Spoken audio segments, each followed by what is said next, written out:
Hello everyone, good evening to you. It's Richard Wade again at Risk and Safety Compliance Services with a slightly different task at hand today. So you're well aware we do a lot of Arriva bus depot audit. We do about 50 a year and we've been doing that for 4 years now. But what we're doing today is something slightly different because often our audits take place in the daytime. What we're doing now though, we're mixing it up slightly because you may or may not be aware that in the evening a bus depot is quite a different place.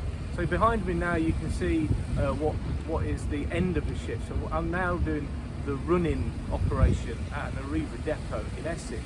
And so effectively the drivers finish for the day and they'll drop off their bus at the gates, and then that's their last interaction with that bus until tomorrow when they come back to work. So what happens now is a contract company, a contractor who do the cleaning, the fueling and the shunting of the buses takes over from the driver. They will fill the bus with diesel. They'll then stick it through the washer that you've just seen in operation behind me, and then it will be taken around the back and parked up in an allocated position ready for tomorrow morning's run out. So each bus that goes into the parking area goes into a specific slot for that bus, based upon what time the bus is going to go out in the morning. So this is really a great initiative from Arriva, making sure that we look at what the contractors are doing, because obviously contractors bring risk to any business, but equally Arriva want to make sure that their contractors are working and operating as safe as they can be.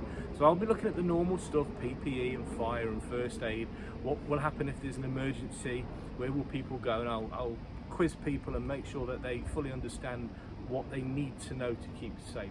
And then well, I've already done it. I've walked around and I've observed what's been going on. I've been looking at what people are doing, how their behaviour could affect health and safety, and I'm glad to say, touch wood so far, absolutely brilliant, not one thing out of place. I also look at security for those buildings that are closed off, because there's certain parts of the depot that aren't in operation, but the overall idea is, how is this depot working at night? Is it as safe now when the vast majority of the managers aren't here and the normal engineering staff aren't here? Is it safe for Arriva, and is it safe for the contractors? So that's me, that's Richard Wade, down in Essex in the evening on Monday the 7th of June. Do feel free to give us a call if you need any advice on health and safety in engineering, farms, estates, or indeed any business that you think we might be able to help you out with. It's been great travelling down today by train, which was nice.